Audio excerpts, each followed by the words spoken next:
확실히 요새 날씨가 덥긴 더운 것 같아요. 아침부터 벌써 뭐 30도 이상 올라가고, 그리고 요 시즌 됐을 때 지금 동물병원에 어떤 질병의 고양이들이 가장 많이 올까라고 하면, 지금 가장 많이 오는 질병은 두 가지인 것 같습니다. 하나는 특발성 방광염이고, 다른 한 가지는 이제 호흡기 질환, 감기 증상으로 내원하는 경우가 되게 많습니다. 근데 이 경우에는 몇 가지 요인들이 있는데, 한 가지는 집안 온도가, 그러니까 어느 정도 조금 높게 유지될 거면 쭉 높게 유지되고, 근데 높게 유지된다는 게 정말 안이 집이 찜통이어서 30도 이상으로 계속 유지되는 거, 이런 거는 애들이 좀 힘겨워할 수는 있겠죠. 특히 장모종 같은 경우에는. 근데 그것보다도 뭐 한 28, 9도 사이에서 유지되면 상관이 없는데,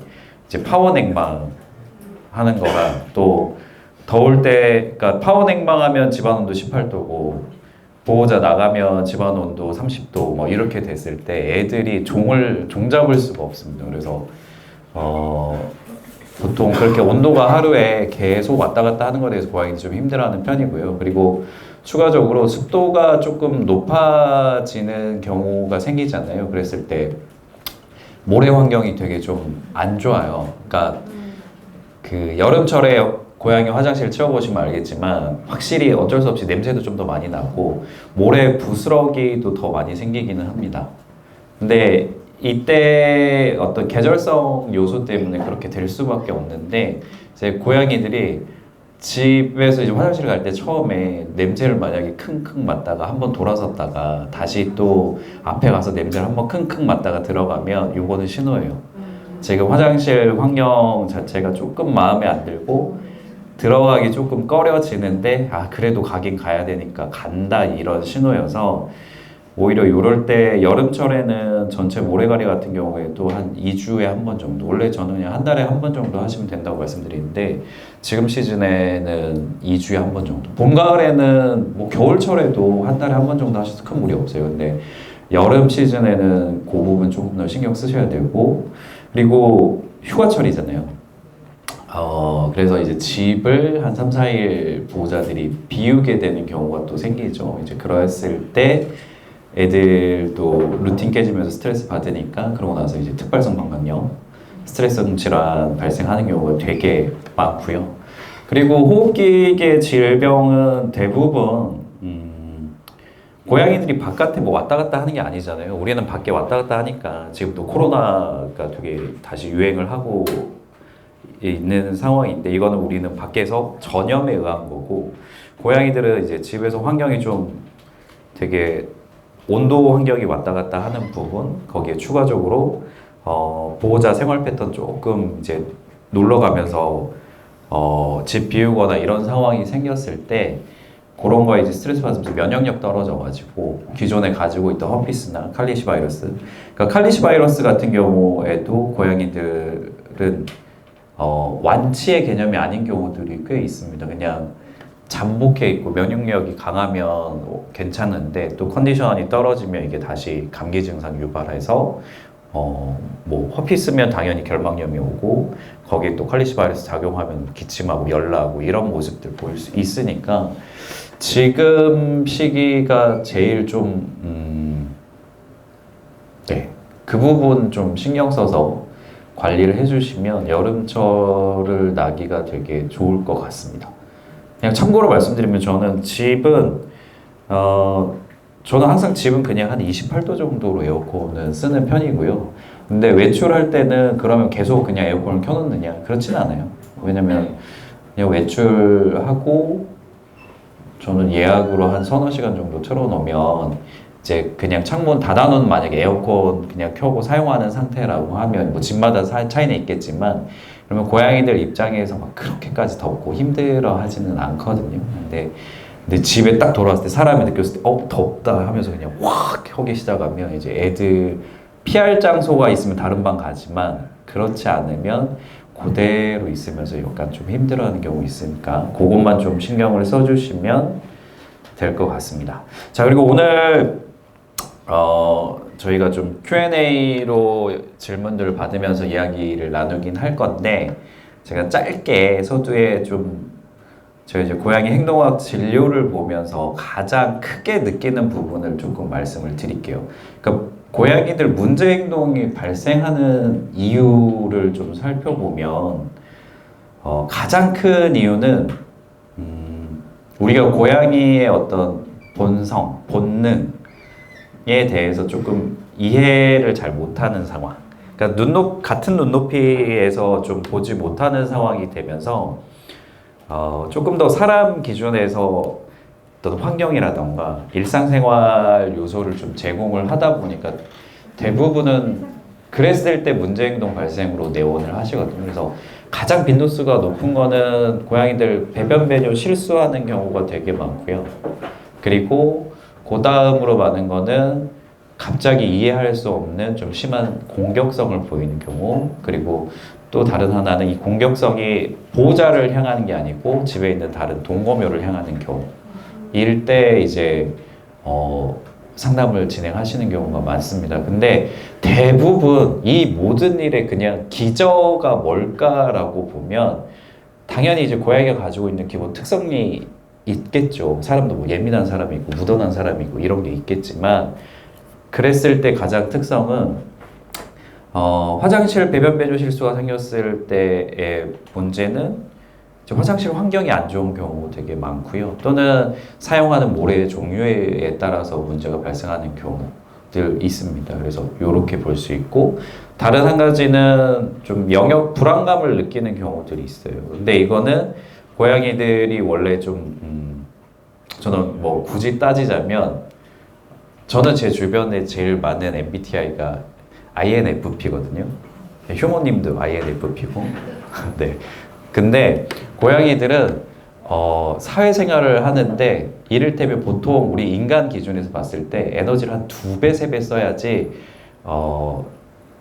보편적인 사회생활을 할 수 있는 친구들로 보시면 돼요. 그러니까 되게 노력을 많이 해야 다른 고양이들과 관계성을 그냥 적당한 수준을 유지하고 살 수 있는 친구들이고 여기에 대해서 그냥 예외 상황들이 몇 가지가 있다라고 보시면 됩니다. 근데 거기에 비하면 개들은 훨씬 사회생활을 하는데 좀 특화돼 있어요. 저는 가끔 이제 동네 산책하다가 깜짝 놀라는 경우들이 있거든요. 처음 본 개들인데 갑자기 서로 냄새 맡고 너 누구냐고 막 신나서 막 이렇게 고양이는 상상도 할 수 없는 일이니까 뭐 그런 상황이 되려면 고양이는 정말 제가 말씀드렸던 예외 상황 정말 어렸을 때부터 서로 새끼냥이일 때부터 같이 지냈을 때 이런 경우 아니면 뭐 내가 수컷냥이인데 좀 뭐 마음에 드는 암컷냥이가 나타났을 때 이 정도의 상황이 아니면 대부분은 경쟁자이거나 좀 불편한 관계에서 시작한다고 보시면 돼요. 어차피 시작 지점이 다릅니다. 불편하고 위험할 수 있는데 보다 보니까 그냥 나쁘지 않네, 나한테 해대지 않네, 조금 귀찮지만 참을만 하네 라는 관계로 가는 게 애들의 합사예요. 근데 이런 부분에 대해서 우리가 조금 사람들 기준에서 보면 대부분 많이 생각하시는 게 이제 우리 집 첫째가 있는데 좀 같이 있는 시간이 좀 부족하고 하면 둘째 사람 아이를 준비를 해주면 낳아주면 조금 둘이서 이렇게 놀면서 잘 지낼 수 있지 않을까 이 생각을 하거든요, 대부분. 근데 고양이들은 전혀 그 인간의 범주랑은 다릅니다. 일단 불편하고 낯선데 관계를 맺기 위해서 다시 노력을 해야지만 나쁘지 않은 관계를 가는 경우가 많아요. 그래서 그런 부분에 있어서 그 힘을 노력을 쓰다가 너무 힘들고 자기 거에 대한 주장을 하고 싶어지면 해야만 한다라고 생각하면 그때 사용하는 게 대소변 실수를 시작하는 경우들이 많아요. 왜냐면 여기 있는 꽃이 너무 마음에 들고 내 거고 내가 원래 쓰던 건데 다른 고양이가 자꾸 쓰려고 한단 말이죠. 그래서 뭐 화를 또 내보고 자꾸 못 오게 앞에 가로막아보기도 하고 근데 24시간 이걸 또 지키고 있을 수는 없잖아요. 그러면 여기다 그냥 소변을 보는 거예요. 이거 내 거라고 강하게 주장을 하는 거예요. 그러면 다른 고양이는 어떻게 하는 줄 아세요? 나도 보통 한 고양이가 좋아하는 거는 다른 고양이도 좋아합니다. 대부분 서로 좋아하는 물건이니까. 그럼 여기다 덮어쓰기를 하겠는 거예요. 이거 내 건데. 그럼 서로 이제 경쟁하듯이 막 소변 실수를 하기 시작하는 경우들. 그래서 이제 이런 문제가 발생하는 경우들이 있는 거고. 그리고 공격성에 대한 부분도 가끔 이제 트라우마나 몸이 어딘가 아팠을 때 예민해져서 보이는 공격성이 있기는 한데, 제가 봤을 때 가장 많은 공격성은 고양이들 기본 사냥 본능이 채워지지 않았을 때 보이는 공격성이 제일 많고 가장 흔하게 많이들 경험하세요. 그러니까 뭐 악갱이 시절에 애들이 악마 같다라고 이야기는 하시는데, 그리고 뭐 1살, 2살이 됐을 때 얘는 왜 이렇게 사람을 무는지 모르겠다라고 말씀하시거든요. 근데 그 친구들은 이제 고양이들도 에너지 레벨은 다 조금씩 차이는 있어요. 뭐 조금 게으른 고양이도 있을 수 있고, 어떤 고양이는 되게 쟤는 잠도 안 자고 이렇게 부지런할까. 고양이 원래 집에 있으면 되게 얌전히 가만히 있다고 해서 내가 처음에 고양이 반려하기 시작했는데, 근데 제가 봐서는 생각보다 부지런한 고양이 진짜 많은 것 같아요. 부지런한 고양이 되게 많고, 그런 부지런한 고양이와 함께 사는 보호자분들이 가장 많이 호소하는 게, 얘는 제가 뭐 이렇게 조금 쉬려고 하면 와서 자꾸 깨물어요. 발가락 깨물어요. 뭐 물어요. 또는 뭐 내가 등만 돌리면 어디 숨어 있다가 갑자기 달려들어서 발목 물어요. 이렇게 말씀들 많이 하세요. 근데 이거는, 이 고양이는 이를테면 그런 거예요. 우리가 어린 아이들 기준으로 그냥 사람으로 말씀드리는 게 가장 이해하기 쉬우니까, 집에 한 4살, 5살? 뭐 아니면 초등학교 이제 막 들어가는 이런 사람 어린 친구가 있다라고 하면, 그 친구 한참 코로나 시기 있었잖아요. 막 우리가 마음껏 외출 못할 때, 그때 엄마 아빠들 다 미쳐 나가 떨어졌거든요. 왜냐면 이 친구가 하루 동안 원래 이 나이 때 아이들이 뛰어노는 게 있고 막 뭔가 에너지를 쓰면서 활동하는 게 있는데, 그거를 엄마 아빠는 몰랐을 뿐인 거죠. 왜냐하면 이 친구는 어린이집에도 가기도 했었고 친구들이랑 막 같이 놀이터에서 놀기도 했었고 이렇게 에너지를 썼던 거잖아요. 근데 그걸 못하고 집에 딱 들어와서 엄마 아빠가 그걸 그대로 다 해소를 해줘야 되니까, 그대로 그 상황을 바꾸면 집에 에너지 높은 고양이가 있는 거랑 똑같아요. 그럼 이 어린아이가 나쁜 아이인가요? 사람 어린아이가 집에 와서 엄마 아빠 코로나 시기에 미치게 만든 그 어린아이가 이상한 건 아니잖아요. 내가 버거운 거지. 근데 고양이들 무는 문제 때문에 이야기하시는 분들 이야기를 들어보면 한 70%는 이 경우입니다. 가장 흔하고 가장 이런 이유 때문에 좀 무는 행동을 보이는 경우가 많아요. 근데 이런 경우에 대부분 우리가 영상을 찾아보거나 뭐 제 영상이든 아니면 뭐 고양이 행동 전문가들의 영상을 찾아보시는 분들은 어떻게 교육할까? 이거 어떻게 이걸 훈육을 해서 안 돼, 하지마, 격리 뭐 이것부터 찾아보신단 말이죠. 절대 안 됩니다. 안 먹혀요. 해결이 안 돼요. 절대. 왜냐면 이렇게 했던 거는 이 친구들한테는 가장 최소한의 어떤 에너지 소모가 안 돼서 이 친구들이 이렇게 어떤 표현을 하는 건데, 이를테면 그냥 압력밥솥에 김이 솟아나오는 것 뿐이에요. 근데 이 부분에 대해서 내가 1차적으로 어떤 개선의 노력이나 추가적인 어떤 액션이 없이 가르쳐서 못하게 해야지 라고 하는 거는 정말 끓고 있는 압력밥솥을 이렇게 꽉 누르고 있는 거. 이 꽉 누르면 어떻게 되는 줄 아세요? 이제 뻥 터집니다. 얘가 진짜 약간 미쳐요. 그때 이제 눈이 돈다고 합니다. 이거는 이런 상태가 되면 단순히 그냥 사냥놀이를 하는 걸로 해소가 안 돼요. 사람처럼 정신과 약을 먹으면서 이제 추가적인 노력을 같이 병행해야 되는 상황으로 가는 가능성이 열리게 됩니다. 그래서 이런 부분들에 대해서 우리가 조금 더 이제 고양이의 입장에서, 고양이 눈높이에서 좀 생각을 해봐야 되고, 첫째 고양이는 아니었지만 둘째 고양이는 다른 친구가 다를 수 있어요. 대부분 첫째 고양이 기준에서 우리 첫째는 안 그랬는데 둘째는 미친 것 같아요 이렇게 말씀하시거든요. 근데 그럼 사람도 그래요. 좀 순한 성향도 있고 되게 까불거리는 성향도 있고 이런 성향의 차이는 분명히 있을 수 있기 때문에 각자 우리 집에 있는 고양이의 성향을 먼저 파악을 잘 하셔야 되고요. 이 친구는 와 에너지 진짜 넘치는 애. 이 친구는 그냥 혼자서 조금 혼자 시간 보내는 걸 좋아하는 애. 이 친구는 나한테 엄청 치대고 나랑 관계성을 중요하게 생각하는 애. 먼저 그것부터 정의를 내리셔야 돼요. 각각이 공통적으로 바라는 것도 있지만 각각의 고양이들이 조금씩 더 바라는 게 다른 경우가 있고요. 그리고 내가 이 친구한테 요구하는 게 이미 무리한 상황에서 요구하고 있는 것들도 있다는 점에 대해서 한 번은 생각해 보셔요. 그러니까 달리기만 되게 잘하는 친구고 물을 좀 무서워하는 친구한테 수영을 잘하길 바라는 그 정도까지를 바라고 있는지도 한 번은 고민을 해보셔야 됩니다. 그래서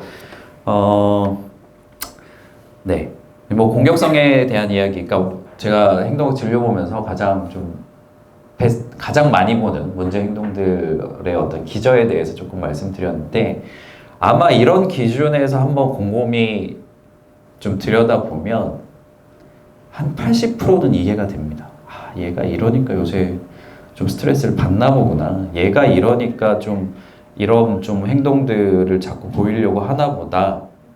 라는 게 좀 들여다보이면 그 다음부터는 좀 행동으로 내가 뭘 바꿔볼까에 대해서 고민하고 거기에 맞춰서 좀 행동을 하게 되기는 합니다. 그래서 이게 기반이 된 상태라고 하면 네, 요걸 그냥 기반으로 깔고 오늘 한번 Q&A를 시작을 해보시죠. 네. 첫째 고양이 13살이고 둘째 고양이가 1살이잖아요. 그러면 대부분 만약에 집에 있는 첫째 고양이가 더 어린 고양이면 어떨까로 한번 상황을 바꿔볼게요. 그래도 둘째 고양이가 1살이면 첫째 고양이는 거의 안 놀아요. 왜 안 노냐면, 그러니까 사냥놀이 반응이 왜 떨어지냐면 7살짜리 고양이와 1살짜리 고양이 중에 사냥놀이 반응이 누가 더 좋을까요? 1살이 훨씬 좋겠죠. 그러면 사냥놀이를 하는 데 있어서 자꾸 방해를 받게 되면 나이 많은 고양이들은 벵갈이 아닌 이상 그냥 이제 놀이의 흥미를 잃기 시작합니다. 어차피 사냥놀이라는 게 고양이들이 단순히 이제 새끼냥이들이랑 아주 나이 같은 고양이들 사냥놀이 하는 거는 약간 기승전결이 없는 경우들이 있는데 사실은 이 기승전결이 없어지는 게 오히려 문제기는 해요. 근데 원래 사냥이라는 거는 일련의 과정이 있고 지켜보고 매복하다가 자기가 확신이 들었을 때 한 번에 덮쳐서 또는 쫓아가다가 단거리 선수처럼 이걸 확 잡아서 성공하고 이거를 마지막 은신처까지 끌고 와야지 사냥놀이가 끝나는 거예요. 근데 이 일련의 과정을 초집중을 해야 되거든요. 이건 생존의 영역이에요. 사냥은. 성공하지 못하면 굶어 죽어요. 원래 고양이는. 이제 그 정도로 어떻게 보면 집중하면서도 재밌게 하는 건데 혼자 있는 고양이는 뭐 신경 쓸 게 아무것도 없죠. 그냥 그 사냥에만 몰입해서 이거를 성공하면 되는 거예요. 그러니까 혼자서 양궁 쏘는 거랑 비슷한 겁니다. 근데 옆에서 이제 누가 와서 자꾸 막 뭐라고 옆에서 해요.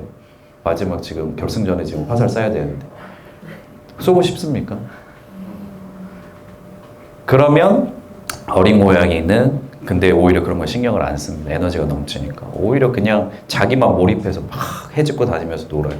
그럼 대부분 첫째 고양이는 그때부터 이제 사냥놀이 안 해요. 재미가 없으니까. 완전히 사냥놀이 개념이 훼손돼 버리기 때문에.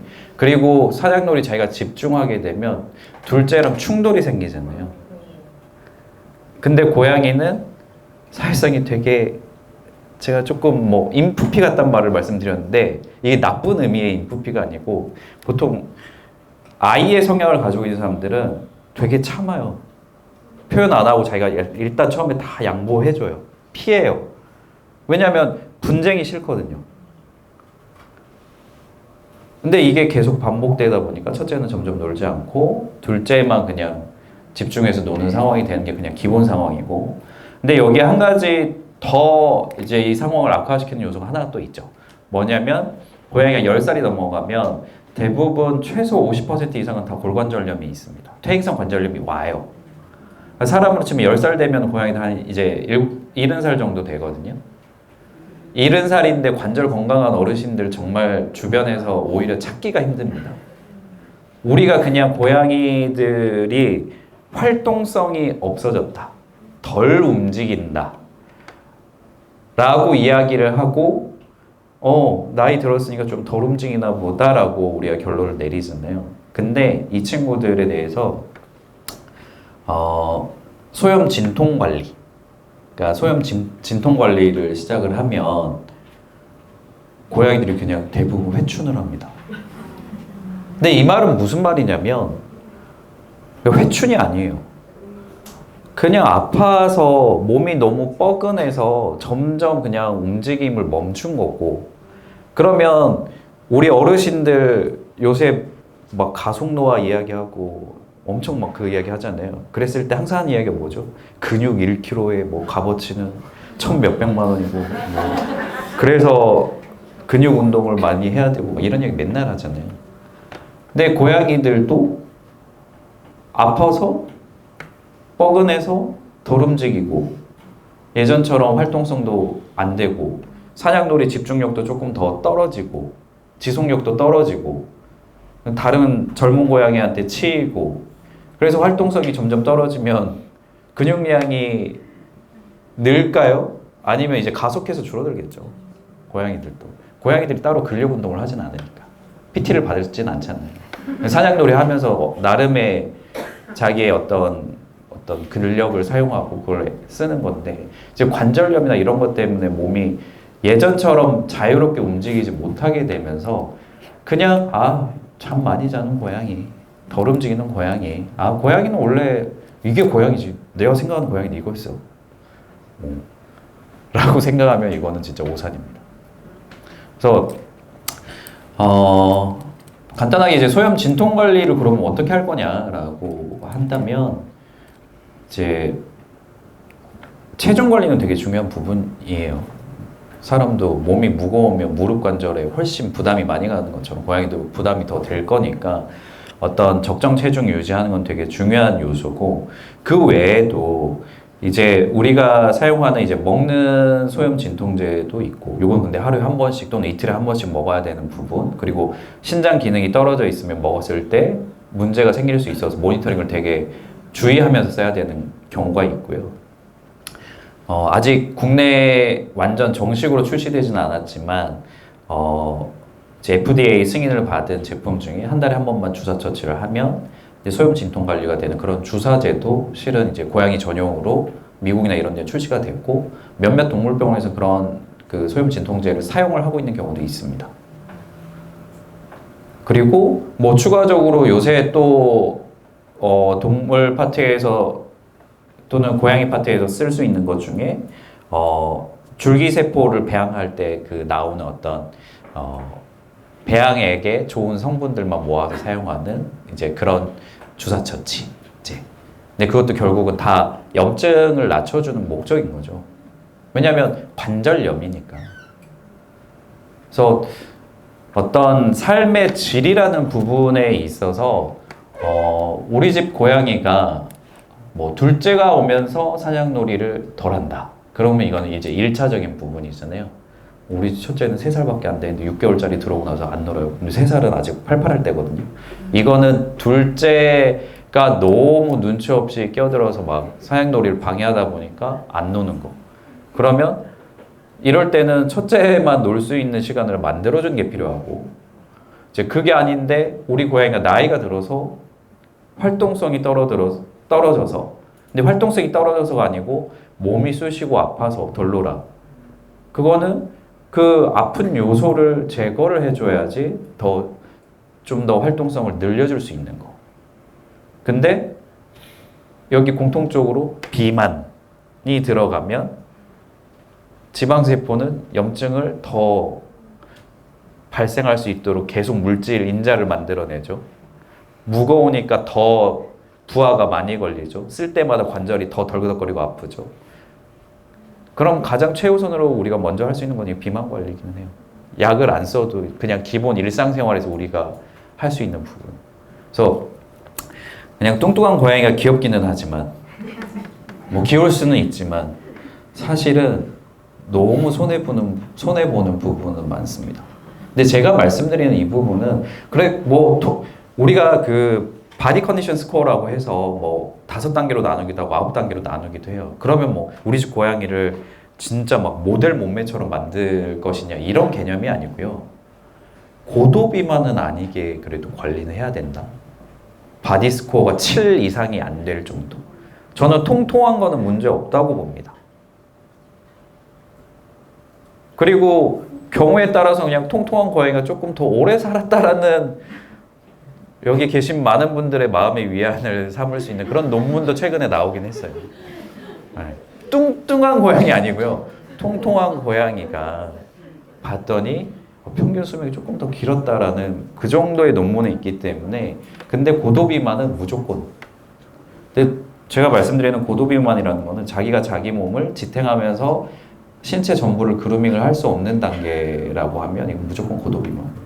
얘는 삶의 질이 정말 미친 듯이 떨어진 상태이기 때문에 이 부분에 대해서 관리를 해주지 않으면 이 친구는 뭐 이를테면 성인병이 됐든 아니면 항상 자기 몸을 자기 스스로 케어를 하고 관리하는 부분을 못해서든지 어떤 측면에든지 항상 좀 이게 하루하루가 만족스럽게 되게 힘든 상태라고 보시는 게 맞아요. 그래서 이렇게 말씀을 드릴 수 있을 것 같습니다. 근데 방금 그 집에는 한 2가지 요소가 얽혀 있죠. 나이도 얽혀 있고 둘째 나이가 아주 어린 애가 와가지고 사냥 자기가 원래 사냥놀이 하는 거에서 집중을 못하는 상황도 껴있고 그래서 이런 것들을 전부 다 하나씩 좀 제거를 하면서 보는 게 좋을 것 같습니다.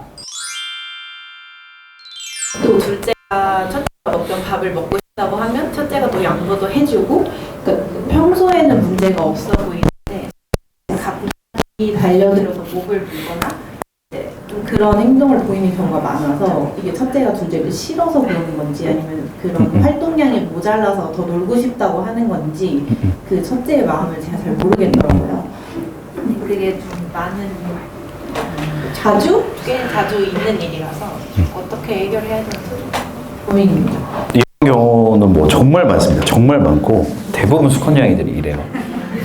근데 이게 뭐 다른 의도가 있다기보다 짓궂은 고등학생 남자애들 정도로 좀 생각을 하시면 될 것 같아요. 그러니까 되게 좀 힘세고 덩치 크고 이런 한 뭐 고등학교 남자애들 보면 괜히 막 가서 이렇게 막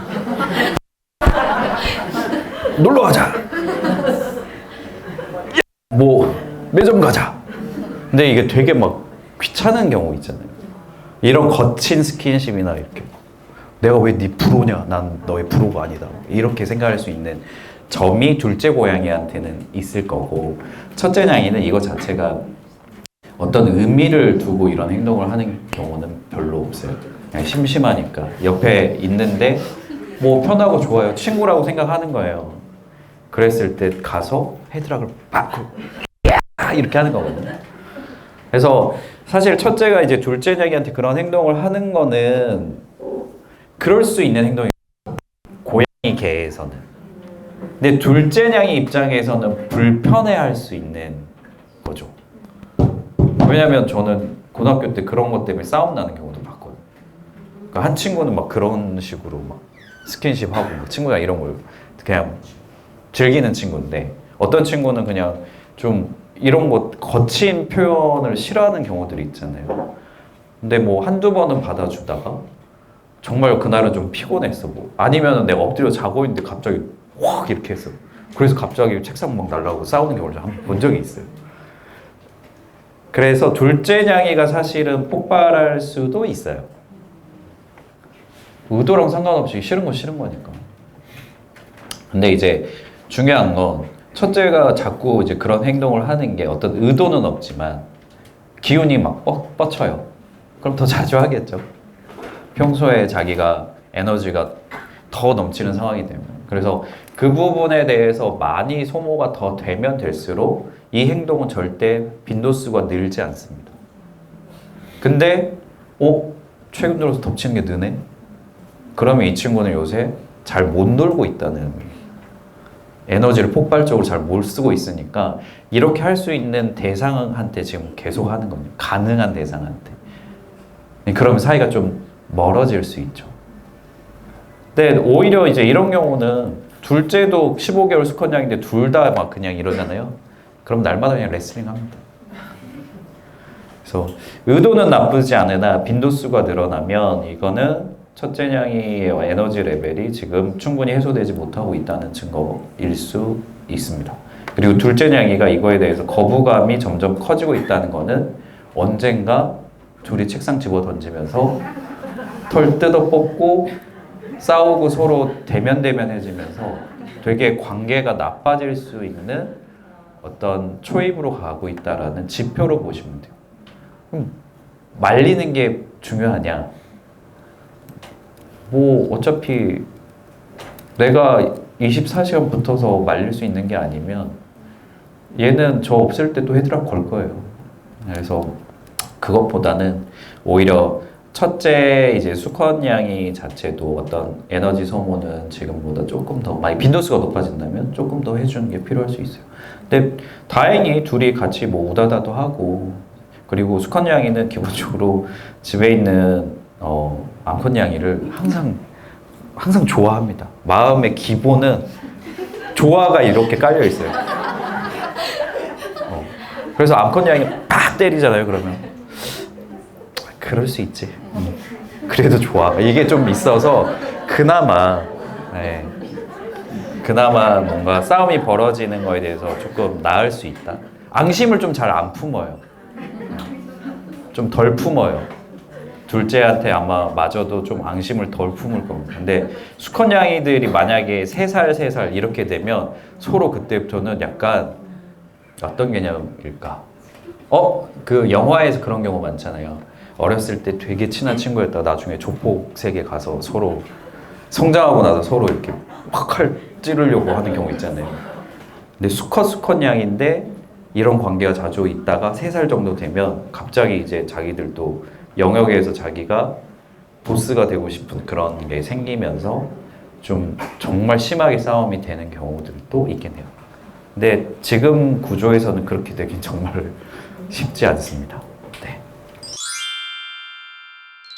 저도 최근에 둘째가 이제 왔는데 첫째는 2살, 둘째는 2달.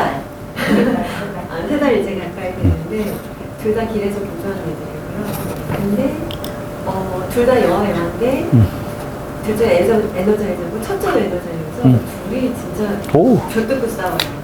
귀가 막 첫째는 귀가 끝이 너덜너덜하고 둘째는 발이 물려가지고 이렇게 흉터가 생기고, 근데 오늘도 새벽에 둘이 막 뛰어다니면서 저를 밟고 지나가면서 막 싸웠는데 다행히 심해지진 않고 나아지고는 있는데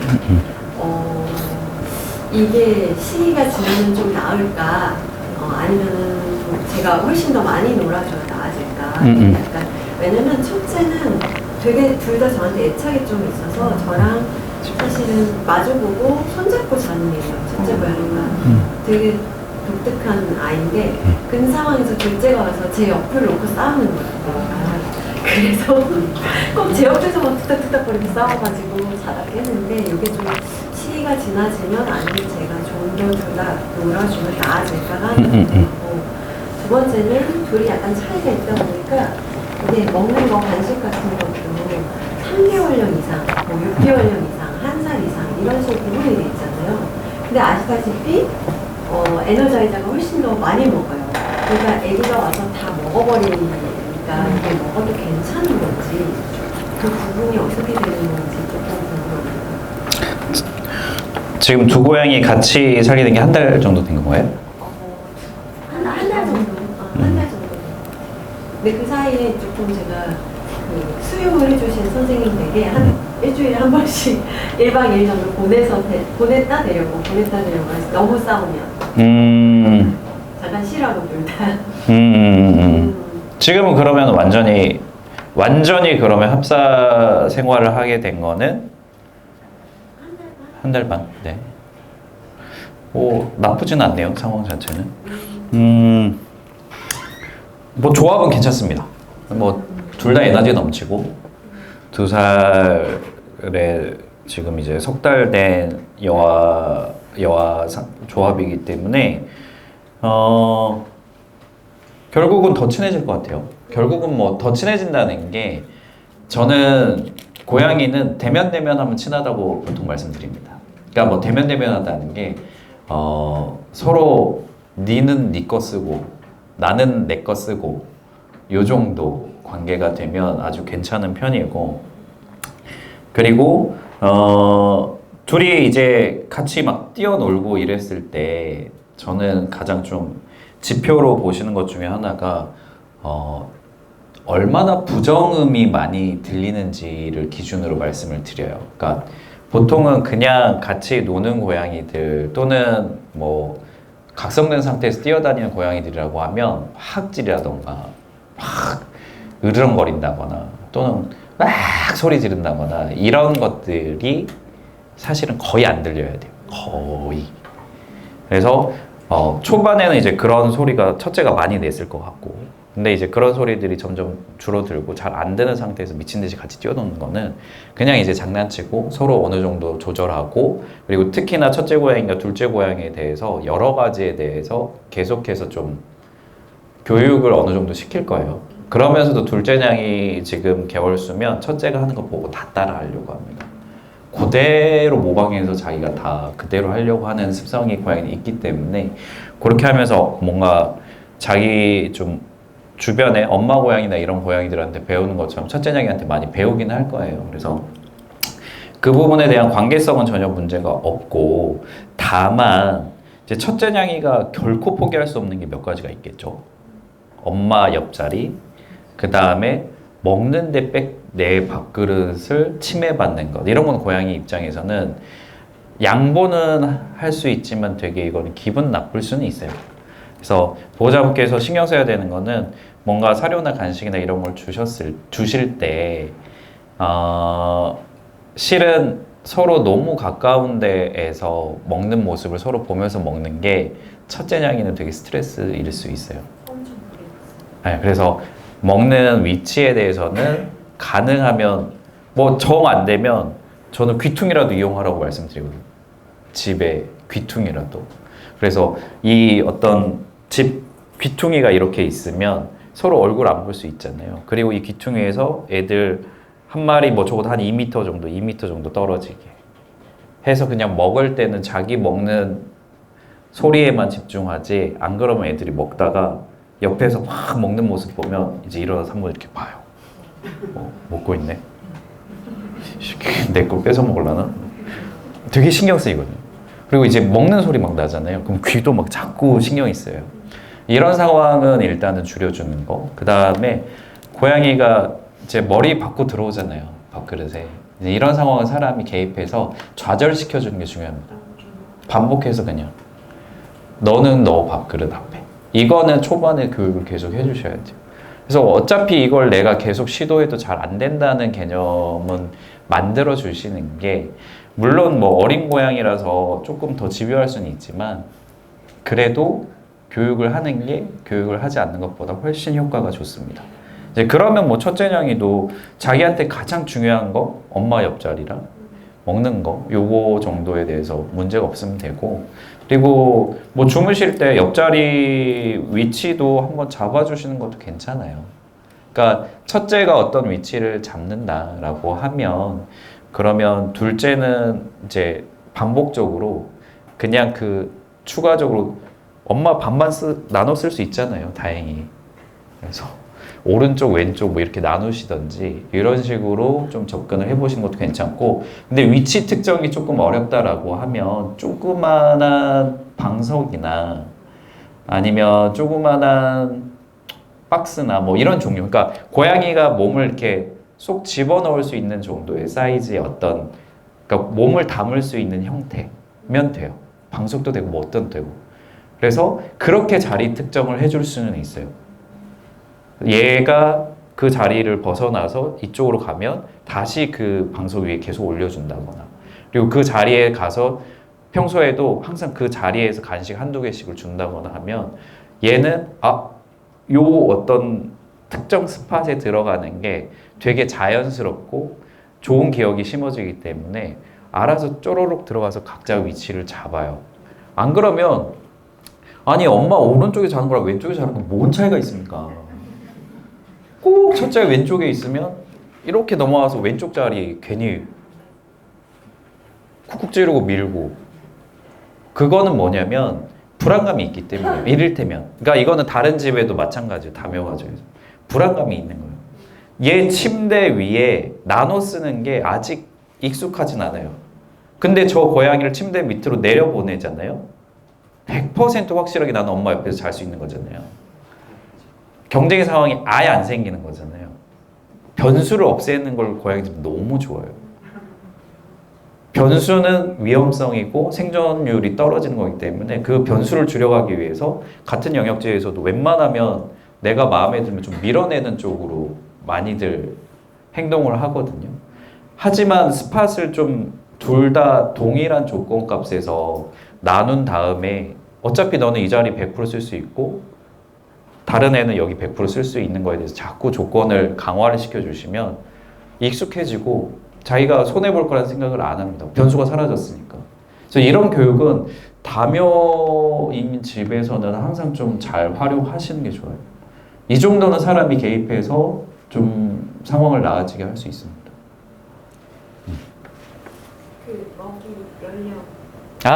그리고 먹는 거에 대해서는 3개월령 이상은 웬만하면 다 먹을 수 있는 시기고요. 그리고 뭐 이게 독이 되지는 않습니다.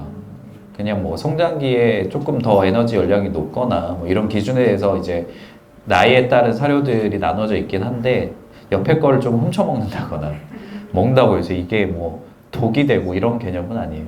근데 먹는 위치나 뭐 이런 부분에 대해서는 좀 더 타이트하게 관리를 하실 거면 제한급식을 하셔야 되는 거고, 그러면서 사람이 항상 개입을 해서 얘를 너는 이 위치에서만 먹을 수 있어가 되는 거지 너는 이 사료만 먹을 수 있어를 알려주는 거는 거의 불가능합니다. 그래서 너가 먹는 위치는 항상 여기고 너가 먹는 위치에 담긴 것만 항상 먹어를 교육을 시키시는 것, 그리고 거기에 그 연령에 맞춘 사료를 항상 담아주는 것. 아니면 혼란스러워요. 얘가 이 사료도 그냥 그러니까 약간 그런 거? 콜라 맛 구분하라는 거랑 비슷한 거예요. 사람으로 치면 뭐 야 너 코카콜라도 먹어도 되고 ペプ시도 먹으면 안 돼 이런 거 알려주는 건데 저는 ペプ시 맛이랑 코카콜라 맛 구분 못 하거든요. 그냥 콜라는 콜라예요. 걔 입장에서 사료는 그냥 다 단백질인 거고 좋은 냄새 이건 나는데 내 집에 있는 다른 언니는 자꾸 뭔가 다른 거 먹는 것 같은데 이런 개념만 있는 거라서 위치로 먹는 장소를 특정해줘야 그나마 그런 구분이 좀 뚜렷이 가능합니다. 제 고양이가요, 지금 요번에 병원에 갔다 와서 너무 안 움직이는 고양이가 있는데 몇 살일까요? 그 애기가 460g일 때 저희 집에 버려진 고양이에요.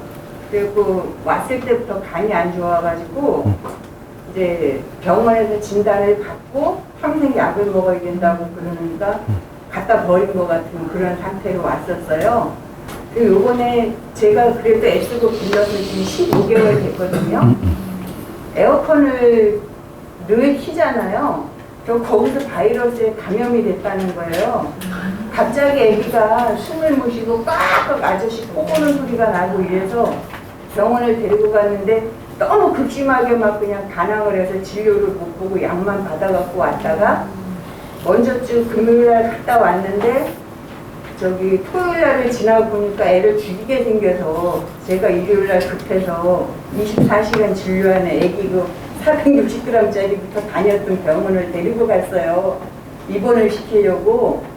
그랬는데 거기서도 진료를 그렇게 입원을 못 시키고 도로 데려가라고 전화가 와서 데리고 왔는데 너무 극심하게 반항을 해서 안정제를 두 번을 주사를 했는데도 진정이 안 돼서 도저히 입원은 못 시키고 주사 마치고 약만 한번 먹은 상태로 왔어요, 집에를. 그래서 왔는데 애기가 그 뒤로 완전히 딱 애기가 데리고 왔는데 그 가방 안에서 막 동물이 막 죽어갈 때 나는 사체 냄새 있잖아요. 그런 냄새가 확 나면서 애기가 못 움직이더라고요.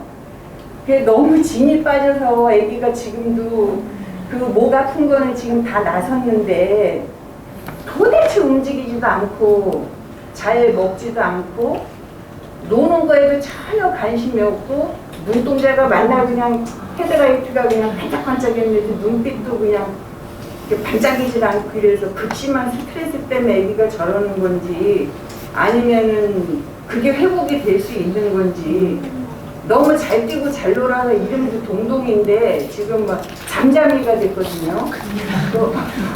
회복이 될 수 있을까요, 선생님? 그거 지금 너무 걱정스러워요. 일주일 됐는데. 눈물 나는. 아프기 전에 몸무게가 몇 킬로였을까요? 최근? 어렸을 때 사실 구조했을 때 체중은 크게 의미는 없습니다. 지금은. 지금 애기 아프기 전에 4.5kg요. 아주 엄청 건강하고 이뻤어요. 근육질에.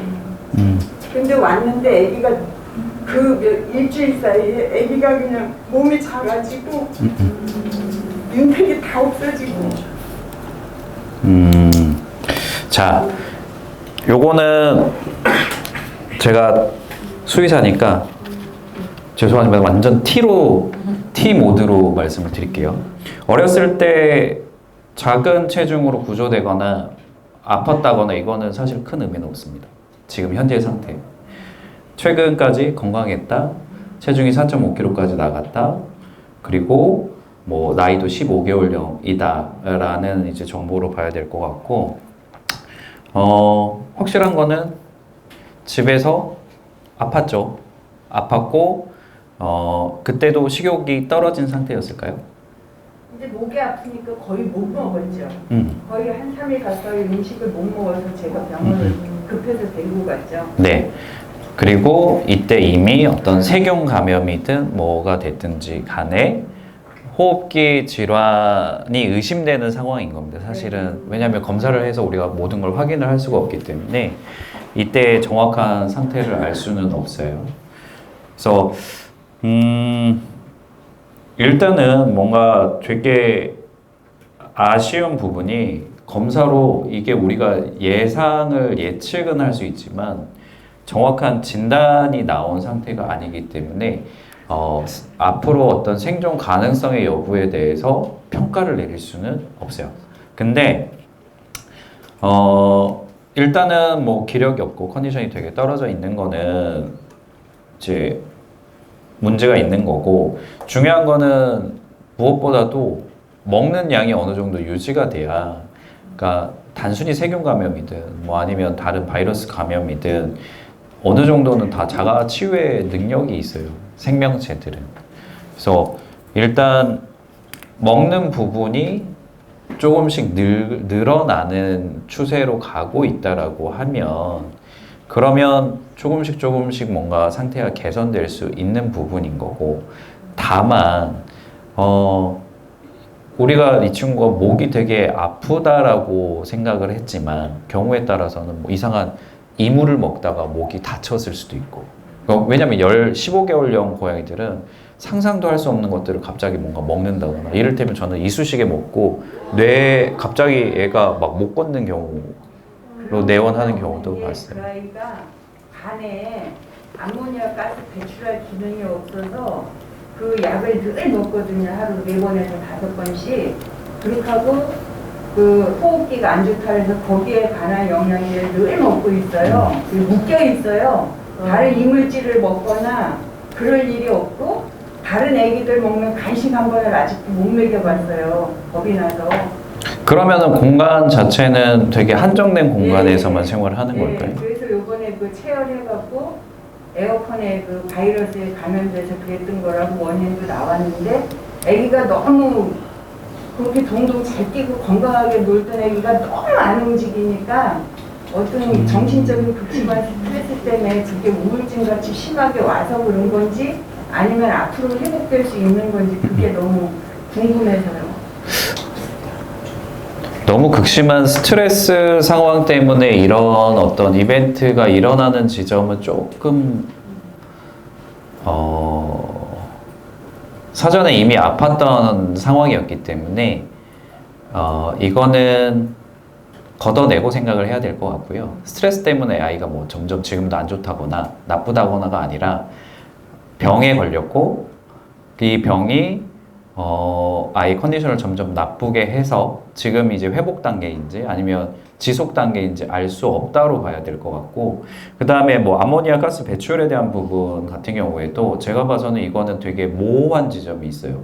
왜냐면 보통 뭐 고양이에서 아모니아 가스적인 요소에서 문제가 되는지 확인을 하려면 사실은 CT 촬영을 하게 되고, 왜냐면 이거는 PSS라고 해서 혈관 기형, 선천적 기형이 있었을 때 간에서 기능을 제대로 못하면서 아모니아 가스 농도가 높아지고, 그랬을 때 이걸 갖다가 배변을 잘 못하면 계속 이게 몸에 쌓이기 때문에 락툴로즈라고 하는 배변 유도제를 먹는데, 보통 고양이가 몸무게가 4.5kg까지 크지 못합니다. 애들이 다 외소증이 있어요. 그래서 제가 추가적으로 뭔가 말씀을 드리기 되게 어려운 부분이 객관적인 데이터가 없어요. 아무것도 최근에 대한. 그래서 판단을 내릴 수가 없습니다. 아기 때 입원시켜가지고 그걸 다 검사해갖고 그게 나온 거거든요. 그 결과가. 그래서 탄수화물만 먹이라고 아기 때는 그래가지고 성장을 할 수 없을 수도 있다고 선생님이 그러셨어요. 근데 쌀물을 끓여가지고 제가 미음을 먹여서 길렀거든요. 지금 의사 선생님도 놀라세요. 이렇게 클 줄 몰랐다고. 근데 사실은 그런 요소에 대해서도 애가 성장하고 나서 사실 근데 400g대 고양이의 혈관 기형을 체크하는 거는 너무 어려운 일이거든요. 그러니까 이게 그때 CT 촬영을 하기에도 너무 조그마한 사이즈여서 아마 그런 검사가 이루어졌을 수가 없어요. 그래서 어떤 진료의 로직으로 봤을 때 비어있는 부분이 너무 지금 많이 있고, 어렸을 때 예측으로 생각하는 부분이 많이 지금 포함이 돼 있어서 그 부분에 대해서 약간 객관적인 판단이 어렵기는 하고요. 그리고 저는 이 부분에 대해서는 사실 뭐 병원에서 검사를 하고 치료를 하면 좋은데 그걸 못 하는 거잖아요. 그냥 야생의 호랑이처럼 이를테면 어떤 입원 환경에서 아이가 그 상황을 받아들일 수 없는 것 때문에 어떤 치료를 못 하고 있는 상황이고, 입원 치료를 할 수 없다라고 하면 사실은 집에서 할 수 있는 최선의 어떤 케어를 해야 되는 거, 그리고 그랬을 때 탈수 상황이 너무 걱정이 되면 피하수액 처치를 해준다거나, 이건 집에서 해줄 수 있으니까 병원에서 배워서 그럼 적어도 탈수 상태에 대한 예방은 될 거고, 그리고 약을 투약할 수 있다라고 하면, 감염이라고 하면 사실 바이러스 감염은 시간이 지나면 코로나 바이러스도 그 초반 시기만 우리가 생존하면 나중에는 그냥 안 죽잖아요. 그래서 소염제를 먹는 거고 2차 감염을 막으려고 항생제를 먹는 건데, 그런 목적으로 항생제는 사용할 수 있죠. 처방받아서. 그래서 일단은 저희가 할 수 있는 게 뭐냐라고 지금 접근을 해야 될 것 같고, 사냐 죽느냐는 그거는 진짜 아무도 알 수 없어요. 객관적인 뭐 근거가 없으니까. 대신에 그러면 탈수적인 부분, 그리고 아이가 먹어야 되는 게 중요하니까 먹고 삼킬 수 있다라고 하면 최대한 어떤 좋아하는 것, 또는 아니면 그 처방식 캔 중에 뭐 AD 캔이나 리커버리 캔이나 이런 것처럼 영양가가 높은 이런 종류 유동식을 조금씩 강제로 주사기 같은 걸로 강제 급여를 하면서 먹을 수 있도록 관리를 해주는 것. 그리고 만졌을 때 아이가 만약에 차갑다, 뭐 이런 거는 그러니까 거동을 할 수 있냐 없냐 이런 부분도 중요한 건데, 어느 정도 체온 유지를 할 수 있도록 어떤 좀 따뜻하게 상황 자체를 만들어주는 것. 이 정도까지가 집에서 홈케어를 하는 데 있어서 우리가 도와줄 수 있는 부분일 것 같아요. 근데 단순히 아모니아 배출이 안 된다, 그리고 어떤 영양제를 먹는다, 이런 부분에 대해서는 그때 당시 60g, 70g일 때 정보와 데이터는 사실은 지금 상황에서는 그래서 이 부분에 대해서는 중간에 뭔가 추가 데이터가 업데이트가 되거나 상위 검사가 추가가 돼야지 검증될 수 있는 부분이긴 합니다. 저는 이제 집에서 키우는 게 아니라 길에서 저희 마당에서 고양이 몇 마리가 있어서 그냥 궁금한 게 있어가지고 물어보려 하는데요. 일단 첫 번째로는 제가 이제 출산을 한 고양이를 봤는데 얘가 출산 후에 이제 근처에 아주머니들께서 되게 영양 관리도 잘 해주셨는데 얘가 날이 갈수록 털색이 털 그 품질이라고 해야 되나? 그게 좀 많이 떨어지더라고요. 지금 저 먹이고 있는 상태죠? 새끼냥이들. 지금은 좀 많이 됐고요. 그 예전 상태인데 지금은 안 보여가지고 아마 죽은 것 같은데 제가 그 계속 시간이 지날수록 얘가 털색이 안 좋아지고 그래가지고 원래 출산을 하면은 이렇게 좀 영양을 많이 먹여도 털 그 품질이 많이 떨어지는지 그것도 궁금하고요. 또 하나는 제가 이제 그 길에서 고양이 이제 한 마리를 만지는데 얘가 만지는 거는 되게 좋아하는데 조금 이렇게 만지다가 갑자기 제 등 뒤로 가요. 근데 뒤로 가서 제 뒤를 돌아보면 걔가 저를 계속 보고 있어요. 등 뒤에서.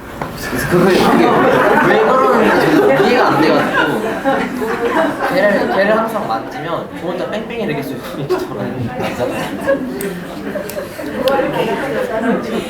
자, 요거는 출산하면 힘듭니다. 육아 힘들어요. 힘들고 새끼들 그러니까 뭐 지금은 그래도 많이 줄어들었는데 가끔 어미 고양이들이 발작하면서 병원에 오는 경우들이 있었어요. 그러니까 아예 그냥 의식이 떨어지고 발작 경련을 해가지고. 근데 그게 뭐냐면 이제 이캄시아라고 해가지고 저주로 영양분을 다 뺏기니까 그 출산하고 초반에는 애들이 조그만하잖아요. 먹어봤자 양이 얼마 안 되는데 얘네들이 이제 사주령 넘어가는 그쯤부터는 많이 먹고 엄청 커져요, 덩치가. 그러니까 정말 어미 고양이가 비쩍 마르기 시작하고 그러면서 어떤 칼슘 성분들 빠져나가서 전해질 불균형이 오면서 그러면서 아예 발작 경련을 하는 경우들이 있었습니다. 근데 이제 지금은 그래도 우리가 집에서 관리하는 아이들 기준으로 보면 그 시기에 이제 뭐 적어도 베이비 앤 마더 뭐 이런 류의 영양가 높은 사료를 먹이고 하면서 그런 모습들이 이제 거의 보기 힘든 상황이 된 거라서 사실 어미 고양이는 출산 사주령 이후부터 그쯤부터가 제일 힘들어요. 그냥 아무리 먹어도 다 빠져나가는 새끼들한테. 그리고 새끼 마리수가 많으면 많을수록 다 뺏기는 시기예요. 그래서 되게 털이 거칠어지고 영양 상태가 좀 좋을 수가 없습니다. 그래서 좀 누가 봐도 되게 힘들어 보이는 시기가 그때예요. 그래서 그런 것 때문에 먹는 사료나 이런 걸 신경 쓰는 건데 보통 이제 길에 또 생활하는 친구들은 단순히 육묘를 하는 거 외에도 또 기생충 감염도 되게 많아요. 내부 기생충, 회충이라든가 이런 것들. 그래서 그런 것들이 같이 겹치게 되는 경우라고 하면 그러니까 영양을 뺏기는 게 되게 심해서 컨디션이 좀 떨어지는 거는 분명히 있다라고 보시면 될 것 같고, 그래서 진짜 그 출산하고 새끼 케어하는 고양이들한테는 그냥 그 어덜트 성묘용 사료를 주는 것보다는 그 최소한 좀 새끼 고양이들 그리고 출산 후에 어미 고양이들 먹는 그 사료로 챙겨주는 게 그 시기를 좀 잘 보낼 수 있게 만드는 좋은 부분이고요. 그리고 내부 기생충 구충약을 같이 먹이기도 합니다. 그거는 모유수유나 이런 거에 영향을 안 받는 먹는 내부 기생충 구충약들도 있거든요. 뭐 이를테면 파나쿠어 같은. 그래서 그런 걸로 해서 추가로 뺏기는 것도 좀 관리를 해주고 이제 이런 식으로 관리를 해주는 게 좀 중요하고요. 뒤로 가는 고양이. 뱅글뱅글 도는 고양이. 근데 고양이 입장에서는 사실은 사람의 앞 공간에 있는 것보다 뒷 공간이, 그러니까 관계성이 좋아도 마음이 더 편하긴 해요. 네, 완전 그 위치를 떠나는 건 아니지만 이를테면 특히나 이제 길에서 사람한테 의존하거나 사람을 이용해 먹을 줄 아는 고양이들 같은 경우에는 내가 이렇게 행동하면 뭔가 얘가 내놓겠다, 뭔가를 주겠다, 꺼내겠다 이런 건 알아요. 하지만 사람과 이제 스킨십을 한다는 거는 조금은 불안할 수 있어요. 당연히 위험 요소가 있을 수 있고 모든 스킨십을 해주는 사람이 좋은 사람이라는 보장도 없어요. 그래서 약간은 불안할 수 있어요. 좋아하지만 불안감은 있는 상태일 수 있습니다. 그래서 오히려 이렇게 만져줬을 때 좀 편안하거나 기분이 좋을 수도 있지만 그러면서도 약간은 경계심이 또 한쪽에서는 점점 커질 수 있거든요. 근데 걔가 어릴 때부터 사람이랑 같이 자라가지고 그래서 그냥 모르는 사람한테도 막 가는데도 어느 한쪽으로는 불안해. 가는 것까지는 안전, 자기의 능동적인 선택, 여기까지 하면 획득. 근데 손길이라는 거는 내가 능동적인 게 아니잖아요. 이 사람의 행동의 결과값이 달리게 되는 거잖아요. 그러니까 사실 집에서 생활하고 있는 고양이들이 막 배도 만지게 해주고 얼굴도 만지게 해주고 이거는 걔네들 입장에서는 정말 자기의 어떤 경계 스위치를 그냥 완전히 끄는 거예요. 완전히 그냥 목숨을 맡기는 개념에 가까워요. 근데 길에서 생활하는 고양이들의 입장에서는 자기가 능동적으로 선택해서 언제든지 하는 모든 건 상관없어요. 와서 그냥 뺨을 부비는 것도 그거는 위험성이 하나도 없습니다. 하지만 내가 컨트롤할 수 없는 영역의 행동들인 거죠. 사람이 얘를 직접 만지고 뭔가를 하는 건. 이 부분에 대해서는 조금씩 계속 불안감이 조금씩 생길 수 있어요. 그래서 좋다가도 뭐 사람도 싫지 않아 좋아. 하지만 손길은 약간 불안해할 수 있는 거죠. 이제 그런 게 되면 슬쩍 돌고 슬쩍 돌고 근데 이제 사람은 왜 그러지? 슬쩍 돌고 슬쩍 돌고. 네, 뭐 그 정도의 상황 정도. 근데 뭐 만약에 진짜 완전히 관계성이 이만큼 커지고 집에서 반려하는 고양이가 돼서 맨날 주변에 경계할 사람, 뭐 나쁜 사람이 없는 상태에 그냥 노출이 된다라고 하면 그때는 뭐 굳이 막 뒤로 돌 필요가 없을 수는 있죠. 저희 집에 고양이가 두 마리인데 둘째 고양이는 애교가 진짜 많거든요. 근데 첫째 고양이는 저를 따라다니긴 하는데 그렇게 막 엄청 곁을 내주진 않아요. 그냥 먼발치에 저를 계속 지켜보고 있는 애고 둘째 고양이는 와서 막 여기 끼고 저기 끼고 만져달라고 베까고 약간 강아지 같은 애인데 둘째를 그래서 이렇게 예뻐하고 있으면 첫째가 저를 이렇게 지켜보고 있거든요. 그러면 그게 속상해 할지 첫째가 그 둘째를 제가 예뻐하는 모습에 첫째가 상처를 받거나 혹시 속상해 하고 있을지 좀 그게 걱정이어가지고 고양이도 어느 정도 질투심은 있어요. 그러니까 둘째는 제가 첫째 예뻐하면 그 사이에 껴있고 네, 무조건 껴들고 커팅하고 자기가 그 관심을 가져가고 이렇게 하는데 근데 이런 경우도 또 대부분 고양이 두 마리 첫째 둘째 오면 이런 경우 되게 많아요. 그러니까 첫째 고양이만 있을 때는 애들이 되게 밝고 아니 첫째가 혼자 있을 때도 그렇게 막 저한테 치대지 않았거든요. 근데 속상해할지가 걱정이더라고요. 그래서 제가 이제 보편적인 상황으로 좀 말씀을 드리면 첫째 냥이가 보호자랑 관계성이 좋고 옆에 와서 자꾸 붙어 있고 이런 애들이다가도 훨씬 더 큰 경쟁자 둘째가 나타나게 되면 자꾸 평소처럼 그 행동을 못 하게 되고 거리를 두게 되는 경우가 되게 많아요. 그러니까 자기가 그런 행동을 했을 때 둘째랑 분쟁 상황이 생겨날 수 있다라는 점에 대해서도 첫째들이 고려하는 경우들이 많고 그렇다 보니까 덜 밝아집니다. 그런 경우가 많아요. 그리고 첫째 고양이가 둘째 고양이가 그렇게 뭐 이렇게 했을 때 뭔가 먼발치에서 그걸 지켜보고 있다. 신경은 엄청 쓰인다 정도로 보시면 돼요. 캣타워에 있다가 제가 이제 화장실 갔다 나오면 둘째가 발라랑 바로 배를 까거든요. 그럼 제가 그러니까 귀여워. 영업을 할 줄 아는 애인 거잖아요. 귀여워하잖아요. 그럼 첫째가 제가 인식이 돼서 첫째를 딱 보고 있으면 캣타워 저를 보고 있어요. 그러면 어떡하지? 이렇게 하면서 둘째 예뻐서 그냥 가거든요. 이렇게 저를 쳐다보니까. 근데 그거는 첫째 성향에 따라 좀 차이는 있긴 해요. 근데 첫째가 원래 사람이 만져주거나 이런 걸 되게 좋아했던 친구다. 또는 어떤 관계성을 되게 중요하게 생각했던 친구라고 하면 조금 더 그 부분에 소외감이 들지 않도록 첫째도 둘째 이렇게 만져주고 나서 첫째도 한번 쓰다듬어주고 이런 게 필요한데 만약에 첫째 왜냐면 되게 만지는 거 엄청 싫어하는 애들 있거든요. 원래부터. 그런 애들한테 이 행동을 할 이유는 없는 거죠.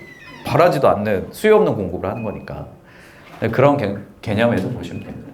근데 다만 이제 제가 걱정하는 거는 이 첫째 냥이들 중에 둘째 냥이들 온 것 때문에 밀려나는 애들이 종종 있다 보니까 그런 첫째들은 조금 둘째의 영업에 그냥 다 넘어가지 마시고 가끔 첫째도 한 번씩 돌아봐 주면 한 걸음 뒤에 항상 이렇게 있던 친구들이 있거든요. 저희 집 사모님이 조금 그래요.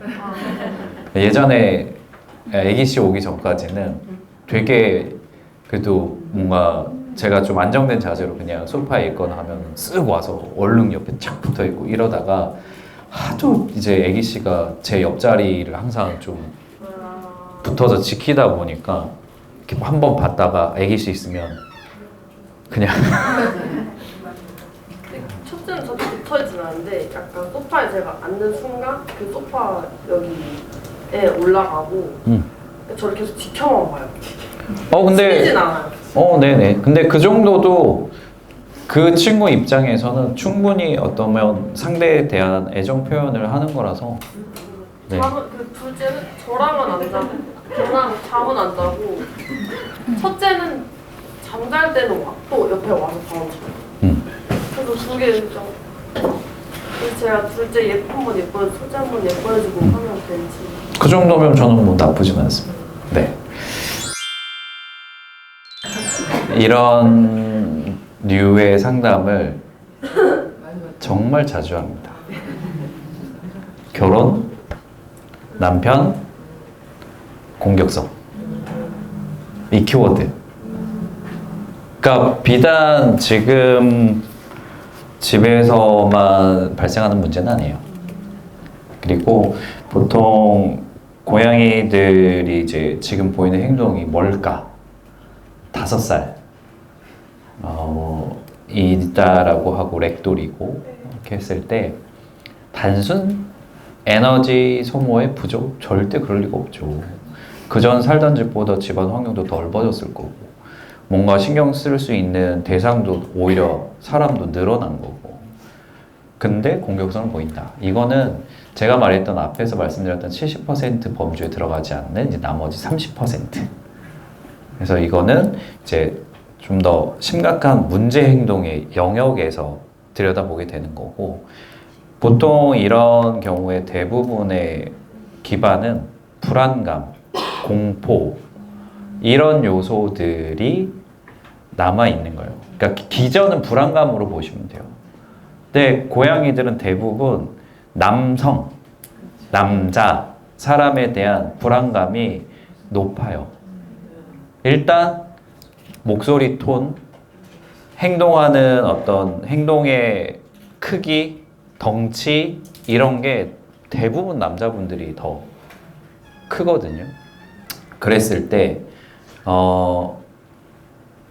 자기 딴에는 매 순간 그러니까 일상생활에 들어와 있는 거잖아요. 24시간이라는 그 영역 안에서 생활할 때 어떤 되게 자기가 잘 경험하지 못했던 순간들이 매일 반복되고 그래서 어떨 때는 괜찮은 것 같다가도 특정 뭐 시간대가 된다거나 이를테면 저녁 시간대라거나 아니면은 현관문 앞이라던가 약간 몇몇 장소나 몇몇 시간대가 있어요. 그랬을 때 조금 더 큰 공격성을 보인다거나 갑자기 얘가 눈이 도는 것 같아. 아 근데 이건 진짜 그냥 웃을 이야기가 아니고 정말 어떤 뭐라고 해야 될까요? 정말 겁이 날 정도로 사람이 느꼈을 때 겁이 날 정도로 뭔가 모습이 돌변하는 모습들이 관찰되거든요. 근데 그 모든 감정의 기전은 불안과 공포입니다.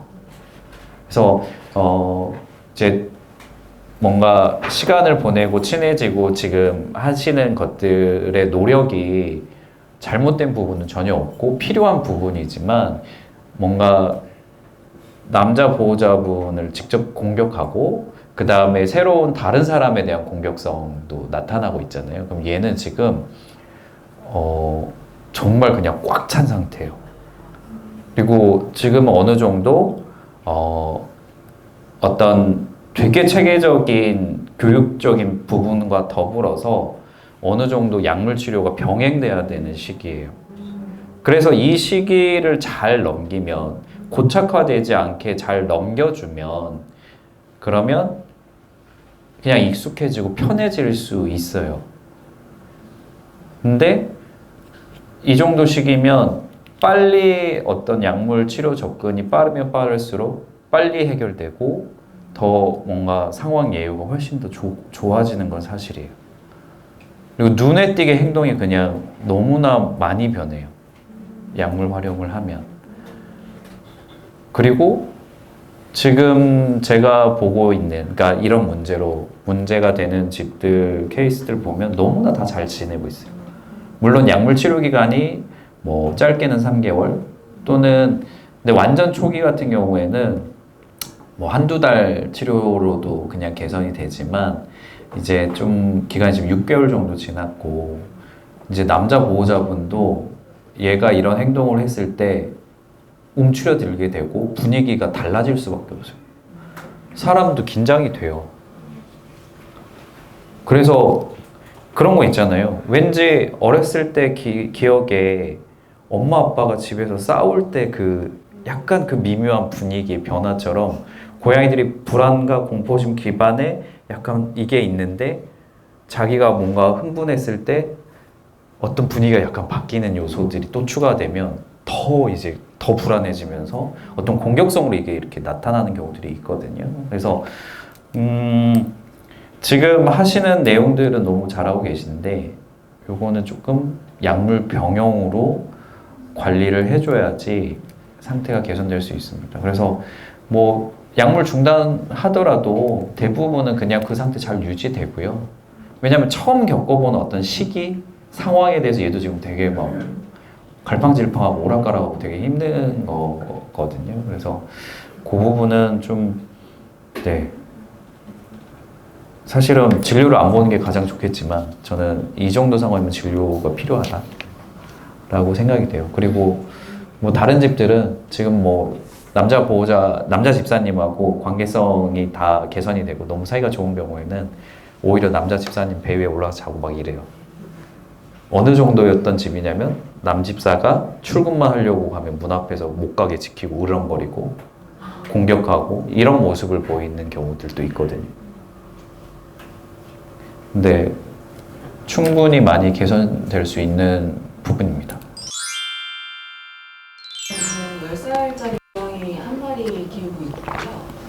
근데 이 고양이가 최근에 한 달 가까이 한 3, 4주 전부터 소변 횟수가 좀 한 절반 정도로 줄었어요. 이것도 어떤 질병을 의심하고 병원을 가봐야 될 있는지 궁금합니다. 소변 횟수가 줄어든 것 자체는 그냥 둘 중에 하나예요.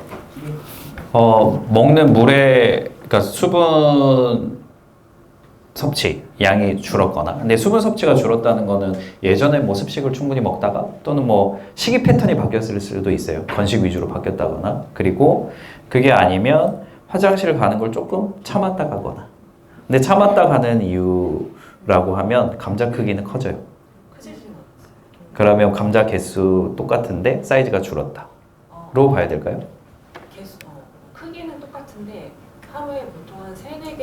있으면 이제는 한 2배 정도, 한두 배 정도. 그러면 그냥 일상생활에서 음수량이 조금 줄었다. 근데 활동량이 줄었으면 음수량은 줄 수도 있어요. 그러니까 병원을 가봐야 될 문제는 아니고 일단 물을 더 많이 먹어요. 근데 이게 여름철 되고 이러면서 조금 날이 더워지면 조금 덜 움직이고 이렇게 늘어져 있는 경우도 있거든요. 그러면 사료 먹는 양도 조금 줄고 물 마시는 양도 조금 줄고 된데 몸무게는 똑같고. 근데 제한급식을 습식 건식 다 제한급식을 해가지고 먹는 양은 항상 똑같거든요. 그러면 저는 걱정하실 필요는 없는 것 같아요. 그럼 별도로 먹는 그냥 음수량이 준 거의 상황이어서 그거는 괜찮습니다. 체중만 유지된다면. 네. 그리고 네 여기.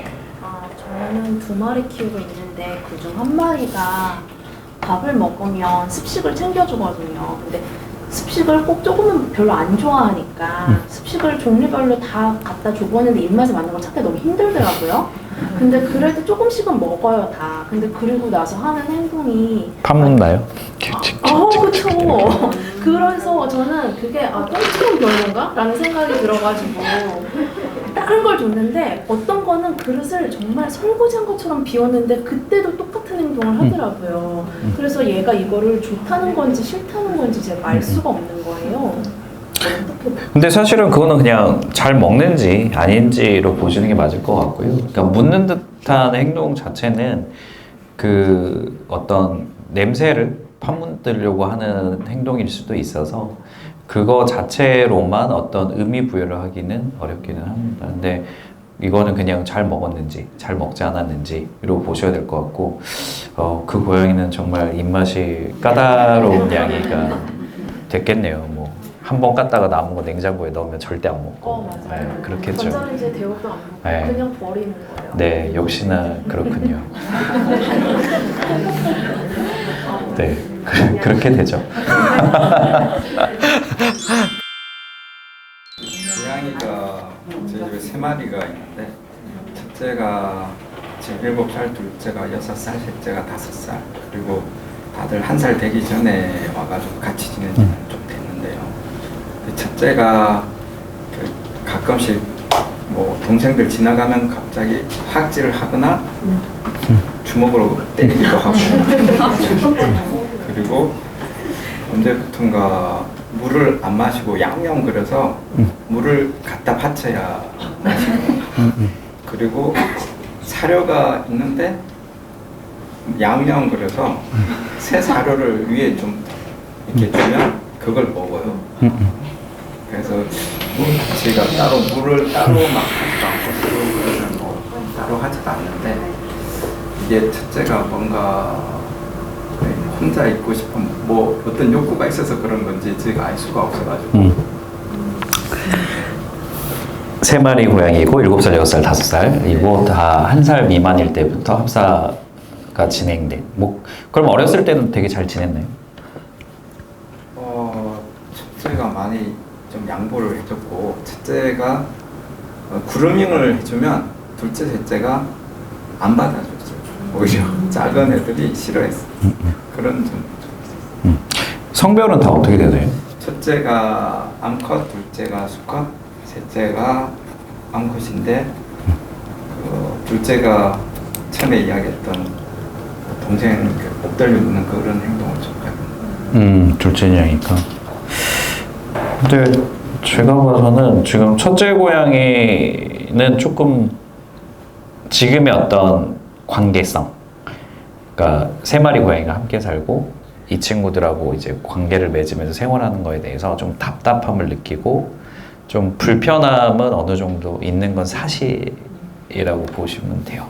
그러니까 이제 그런 부분에 대해서 그러니까 뭐 그런 거 있잖아요. 우리도 이제 저도 원래 지방 출신인데 서울 올라와서 사람 막 지하철 사당역 힘들다. 사람 너무 많다. 부대끼다. 그냥 좀 한산하고 조금 이렇게 덜 부대끼는 상황이면 좋겠다. 이런 생각 들 때 있고 이제 그런 어떤 마음 기저도 있고 그러면서 또 함께 생활하고 있는데 보호자들, 집사와의 관계성도 되게 좋은 거죠. 되게 그냥 엄마 같고 이를테면 엄마 고양이한테 느끼는 그런 감정도 느끼고 편하고 한데 다른 고양이들하고 부대낀 것도 있고 또 보호자한테 관심 한 번 없고 보호자가 나 챙겨주는 거 한 번 하려면 뭔가 다르게 뭔가 해야 조금 더 그걸 얻어낼 수 있다는 거에 대해서 계속 나름 연구를 엄청 많이 한 것 같아요. 그러니까 그거를 갖다가 밥 먹을 때라도 막 이렇게 해야지 이때는 온전히 와서 나 해주는구나. 또는 물 안 마시고 막 이렇게 있다가 막 하니까 오늘 봤더니 이건 알아먹네. 이거 통하네. 그러니까 고양이 뭐 인간도 마찬가지고 모든 우리 이 동물의 관점에서 원하는 게 있고 원하는 걸 어떻게 얻을지에 대해서 본능적으로 거기에 대해서 고민하고 거기에 맞춰서 행동을 하게 돼요. 근데 첫째는 어떻게 보면 보호자의 어떤 관심을 받고 충분한 어떤 애정과 스킨십 이런 부분에 대해서 이제 다른 두 마리 고양이들이 있으면서 조금 부족해질 부분이 분명히 있겠죠. 근데 그런 거에 대해서 나름 일상생활을 하다가 어느 날 봤더니 딱 캐치를 한 거죠. 아, 이렇게 해주니까 이렇게 된다. 그래서 그걸로 자꾸 뭔가를 얻어내려고 하는 건데 사실은 이렇게 되면 사실 건전하진 않죠. 관계에 대해서. 그래서 지금 같은 상황에서는 오히려 조금씩 더 무시를 하시는 게 맞고 대신에 저는 대부분 담요 과정에서 고양이 한 마리가 이런 행동을 보이거나 조금 힘들어하거나 그러니까 힘들어한다는 게 다른 고양이 지나가면 짜증내고 뭐 이런 모습을 보이는 경우 너무 많거든요. 어제 상담했던 집도 약간 이런 경우인데 그러면 보호자가 매일 5분이 됐든 10분이 됐든 좀 패턴화로 이 시간에는 이 첫째 냥이한테만 집중하는 시간 그리고 둘째, 셋째한테 침해받지 않는 시간은 확보해서 제공해 주세요는 가장 기본으로 말씀을 드립니다.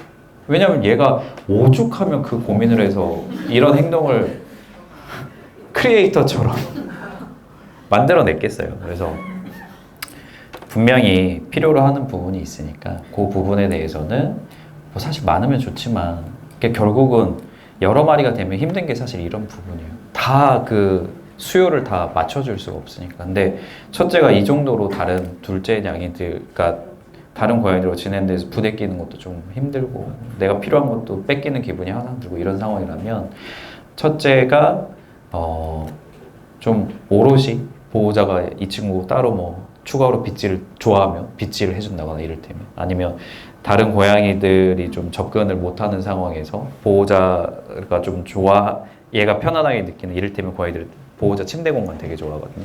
거기 평소에 드나드는 경우라면 그런데 좀 사냥놀이를 혼자서 실컷 하게 해준다거나 아니면 혼자 뭔가 좋아하는 간식을 던져주면 이렇게 달려가서 그거를 먹고 하는 그런 놀이, 간식 던져주기 놀이를 하더라도 다른 고양이들이랑 같이 하는 거 말고 나 혼자 그냥 하는 시간 그 시간을 매일 좀 정해진 시간 루틴으로 제공을 해주시는 게 이 친구는 무시와 함께 이 부분이 같이 가야 됩니다. 그래야 다른 고양이들 볼 때도 좀 짜증이 덜 나요. 그리고 다른 고양이들과 생활할 때 그런 거 있죠. 뭐 9호선 지하철이 막 미어 터지고 사람 막 실신하고 이런 경우 생긴 예전에 뭐 그런 적 있잖아요. 김포 골드선 뭐 이런데. 근데 그거가 조금 나아지려면 기차 칸이 늘어나야 돼요. 6량이었으면 8량, 뭐 10량, 12량 이런 식으로 기차 칸이 늘어나면 사실은 조금 수월하게 다닐 수 있는 것처럼 지금 집이라는 공간에서 고양이들의 어떤 전용 공간 이런 것들이 좀 폭발적으로 늘어나면 그러니까 뭐 이게 맞는 예인지는 모르겠지만 서울에 집이 부족하면 서울에 집을 더 많이 지어주는 게 필요할 수 있는 것처럼 집 안에 고양이들 생활 공간에 고양이들의 어떤 통로 공간을 더 만들어 준다거나 수직 공간을 더 세팅을 해 준다거나 이런 거 되게 중요하고요. 그리고 이때 제일 실수하는 게 그래? 방 하나 그럼 내가 제대로 개발해 줄게. 한 방에 싹 몰아가지고 콱 타워 팰리스 딱. 그러면 이제 거기 들어와서 3마리 계속 싸워요. 더 경쟁을 부추기는 거니까. 그러니까 뭐 균형 발전 뭐 이런 이야기 하는 것처럼 되게 이게 웃긴 건데, 고양이들이 사는 공간이 어떻게 보면 그냥 또 하나의 공간이란 말이죠. 집이라는 공간도 여러 마리가 있을 때 경쟁률을 좀 떨어뜨리려면 집도 각각 공간들을 균형 발전을 좀 시켜놔야 돼요. 그래서 조금 덜 겹치고 내가 좀 그래도 쉬고 싶을 때 이 방에 가서 좀 쉰다거나, 아니면 같이 쉰다고 하더라도 조금 거리를 두고 쉴 수 있다거나, 동선이 이왕이면 뭐 우리가 외곽도로 계속 뚫잖아요. 순환도로. 그런 식으로 순환도로가 뚫리면 메인 도로에서 차가 막힐 확률이 떨어지니까 순환도로 뚫는 거잖아요. 집에서 동선도 그런 걸 고려를 해야 돼요. 다묘 가정이. 어딘가 내가 꼭 가야 되는 밥 먹는 공간, 꼭 가야 되는 화장실 공간 가야 되는데 거기가 순환도로 없이, 또는 화장실 접근할 수 있는 통로가 길이 하나밖에 없다? 그러면 이왕이면 한 번이라도 더 클렉션 올려야 되고 빵빵 거려야 되고, 갔을 때 짜증나고 길에서 마주치면 괜히 또 꼴보고 싶고 이렇게 되는 거거든요. 그래서 좀 집이라는 공간도 고양이가 뭐 한 마리일 때는 사실 큰 뭐 그런 경우 없어요. 근데 마리수가 늘어나면 도로도 막 고민해가지고 순환도로도 생각해봐야 되고, 네, 위치 균형 개발도 생각해봐야 되고, 좀 되게 복잡해져요. 신경 쓸 게 훨씬 많아져요. 그래서 좀 일단은 집에 고양이들이 사용하는 여러 가지 공간에 대한 배치, 그리고 전체적인 어떤 절대적인 양, 그리고 첫째 캐릭터의 고양이가 지금 가장 필요로 하는 게 뭔지에 대해서 뭐 차분히 좀 적으면서 생각을 해보시는 게 필요할 것 같습니다. 네. 첫째 냥이가 크리에이터가 되는 건 별로 좋지 않아요. 만성구내염이라는 요소가 있고, 그러니까 발치를 하는 경우에 대해서 좀 말씀드리면, 만성구내염, 이거는 치아에 있는 약간의 치석, 그러니까 약간의 어떤 플라그, 세균, 이런 것들에 대해서 진짜 과민하게 막 면역 반응이 일어나면서 그냥 계속 염증이 있는, 뭐 고통으로 따지자면 그냥 우리 입 안에 구내염 생겨서 그냥 다 헐어있는, 목구멍까지 헐어있는 상태라고 생각하시면 돼요. 그러니까 애들이 막 침 뭐 계속 흘리고 못 삼키고 배는 고파요. 왜냐면 구내염이 있어도 배는 고프잖아요, 사람도. 먹을 때 너무 아프니까 못 먹는 거. 이런 상태여서 이제 이런 경우에는 이제 완전 전체 치아 발치를 하게 되죠. 왜냐면 치아 자체는 항상 뭔가가 묻을 수밖에 없는 거니까, 우리가 먹는다라고 하면. 그래서 그렇게 해서 원인 제거 목적으로 전발치를 하게 되는데, 그러면 한 70%는 완치가 되고 30%는 그렇게 해도 염증이 남아있는데 이제 심한 정도는 조금 줄어들어요. 그리고 그러면서 이제 그 남아있는 염증 상태 관리를 하기 위해서 뭐 경우에 따라서 소염제를 조금씩 쓰고 하면서 이제 케어를 하는 거고, 다른 하나는 이제 치아 흡수성 병변이라고 해서 고양이 치아 보면 아래 작은 어금니가 있습니다. 양쪽에. 보통 그 이빨부터 이제 치아가 녹기 시작하는 경우인데, 요것도 약간 면역성이에요. 자기가 자기 치아를 공격해서 녹여버리는 걸로 생각을 하시면 되고, 그러면 이제 치수 노출이 되니까 신경 노출이 되면 사람도 시리고 아프잖아요. 그래서 가끔 사료 씹다가 실수로 그쪽에 사료 하나 닿으면 갑자기 콱 놀래가지고 떨어뜨린다거나, 이제 그런 모습을 보여서 이제 그거는 이제 빨리 발견하면 치아를 제거해 준다거나 완전 절단을 시켜서 잇몸 밑으로 꿰매가지고 더 이상 치수 노출이 안 되게 하는 이제 관리를 하는 거고. 자, 이런 식으로 고양이 발치들은 보통 접근이 됩니다. 개들은 이제 막 치석이 생겨가지고 잇몸이 너무 안 좋아서 이빨을 뽑게 되는 경우들도 있지만 고양이는 그런 경우가 많진 않아요. 개에 비해서는. 근데 이제 어떤 경우든 발치를 하게 되는 시기적인 부분이 좀 있는데 어린 고양이들을 전발치하는 경우에는 그만큼 후유증이 덜해요. 후유증이 덜하다는 건 마취 시간이나 뭐 이런 게 다 영향을 받는데 젊으니까 마취에 문제되는 상황이 좀 덜하고 나이가 들면 사람도 마취 합병증 같은 게 더 잘 생기잖아요. 그런 부분은 좀 고려하게 되는데 발치는 좀 발치할 때 시간이 오래 걸립니다. 마취 시간이 최소한 1시간 반, 2시간, 경우에 따라 3시간 정도까지 걸려요. 정발치하게 되면. 그러다 보니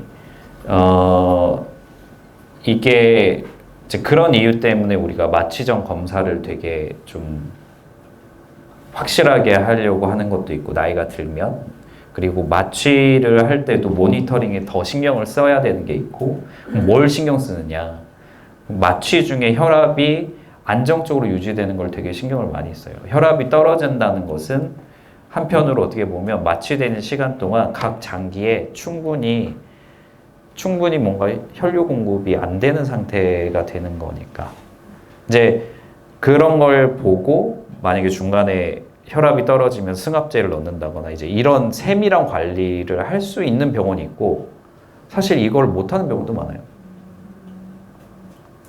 근데 이거는 뭐 어쩔 수 없는 부분이에요. 이거는 우리가 이제 선택의 부분이거든요. 사람 병원도 뭔가 이 모니터링기나 마취 모니터링기나 또는 사용하는 어떤 마취제의 종류라던가 마취 프로토콜이라던가 이런 것들을 계속 보면서 누군가 옆에서 우리가 생각할 때 발치는 어떤 개념이냐면 마취가 돼 있어요. 그러면 또는 사람도 그렇죠. 이빨 뽑을 때 그냥 치과 의사분이 뽑는 거지 옆에 마취과 의사가 있는 건 아니잖아요. 근데 고양이는 마취를 해야 되고 나이가 들어서 마취를 하게 됐을 때는 어떤 합병증의 위험 요소들도 있는데 단순히 뽑는 게 전부가 아니라 이 마취가 유지되고 진행되는 과정 중에 일어날 수 있는 여러 가지 변동 상황을 계속 모니터링하고 관리할 거냐 컨트롤할 거냐 이런 부분에 대한 부분이 추가적으로 이제 생기는 건 근데 예전에는 이 부분에 대해서는 사실 어떻게 보면 이제 수의학도 계속 발달하고 발전하고 있는 부분이다 보니까 이런 부분까지는 크게 좀 손댈 수 없는 부분이었던 거죠. 근데 이제는 반려동물 치료도 거의 사람에 준해서 뭔가 관리들이 들어가게 되면서 이제 그런 부분 추가로 더 케어를 하게 되는 거고 근데 이제 이런 부분들을 진행을 하게 됐을 때 나이 든 고양이에서 그런 마취하고 나서 어떤 합병증이 자주 생기느냐 마취 시간이 길어지면서 좀 손상받는 장기 가능성이 생기는 경우가 보통 췌장 쪽하고 그 다음에 신장 쪽 이런 부분에 좀 영향을 받는 경우들이 있어요. 그래서 뭐 혈압이 너무 낮은 상태가 유지되면 신장 일부 세포들 그러니까 기능을 하는 세포들이 좀 손상을 받아서 다시 회복하지 못하면 신부전 단계가 된다거나 심한 경우에는 급성 신부전이 온다거나 이런 것들이 좀 생길 수 있고 또는 췌장 쪽도 갑자기 급성 췌장염이나 이런 게 같이 배를 연 것도 아닌데 좀 오랜 시간 마취 때문에 그 다음에 급성 췌장염이 합병증으로 따라오는 경우도 있어요. 그래서 이런 것들이 원인에 대해서 만약에 구토를 한다라고 하면 이거는 이제 어떤 마취 합병증이고 이거에 대해서 빠른 컨트롤과 관리가 이제 컨트롤과 관리라고 하면 이제 입원 관리의 개념에서 이게 접근이 되는 거고요.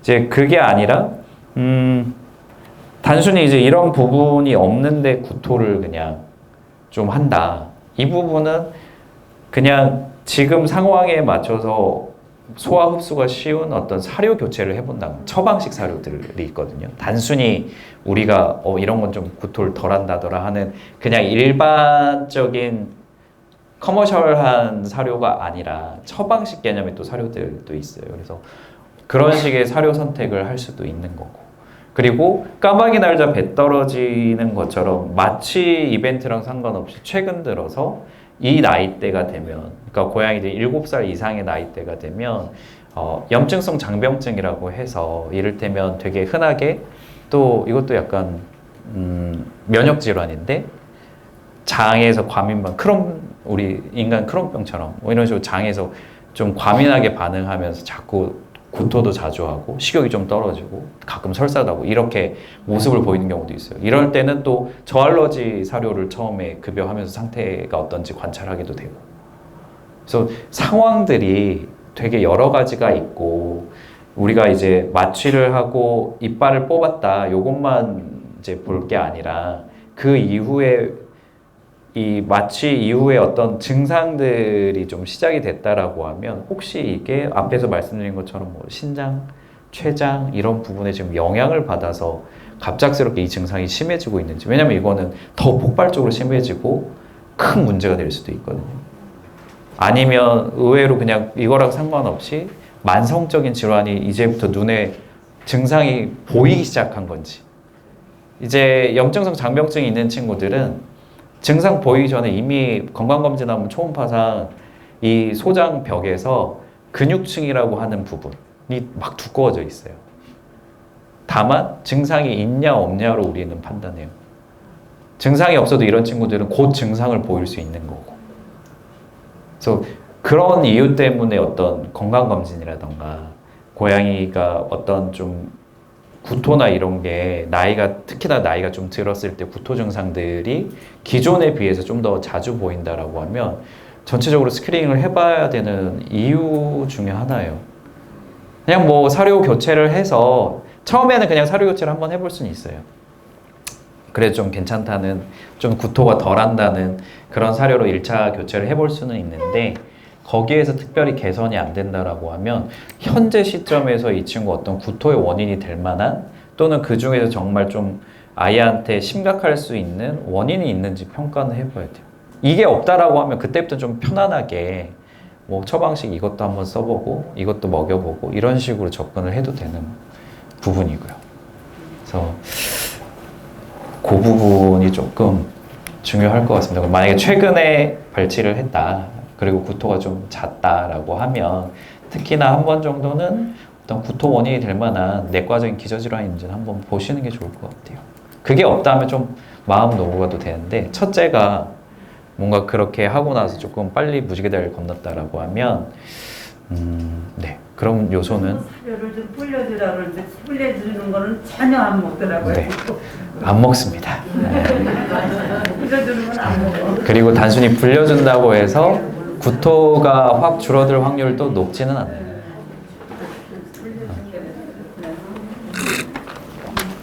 네, 오늘 이제 좀 여기 뭐 오신 분들은 당연히 정말로 고양이를 어떻게 잘 좀 케어를 할지 엄청 관심이 많으신 분들이잖아요. 그래서 근데 저는 결국 고양이를 반려하는 거는 어려운 영역이 아니라고 생각하는데 어떤 부분에 있어서 그냥 결국 기본이 제일 중요하긴 하거든요.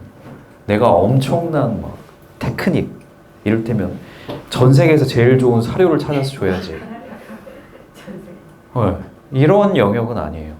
엄청난 특별한 뭔가를 주려고 노력하는 그런 건 아니에요. 그거는 고양이의 기준에서 생각했을 때 되게 부차적인 내가 필요한 거는 그게 아닌데 나한테 중요한 거는 매일 반복되는 나의 문제는 당신이 찾아오는 뭐 전 세계 최고의 사료가 아니라 내 일상에서의 그냥 루틴이나 내 일상에서의 그냥 생활 패턴이나 나라는 기본 캐릭터에 대한 이해에 따른 어떤 대응이나 반응 이게 그냥 매일 반복되는 그냥 일상의 중요한 포인트들인데 우리는 생각보다 그걸 건너뛰고 뭔가 대단한 걸 좀 해줄까? 이렇게 되게 생각하고 있는 경우가 많아요. 그래서 저는 점점 저도 고양이 쪽에서 계속 뭐 진료를 보고 고양이 행동 전문가로 활동을 하면 할수록 결론은 점점 심플해지는 것 같아요. 어떻게 하면 고양이가 가장 기본적으로 원하는 거를 매일매일 잘 또는 내가 가지고 있는 상황에 맞춰서 최대한 해줄까?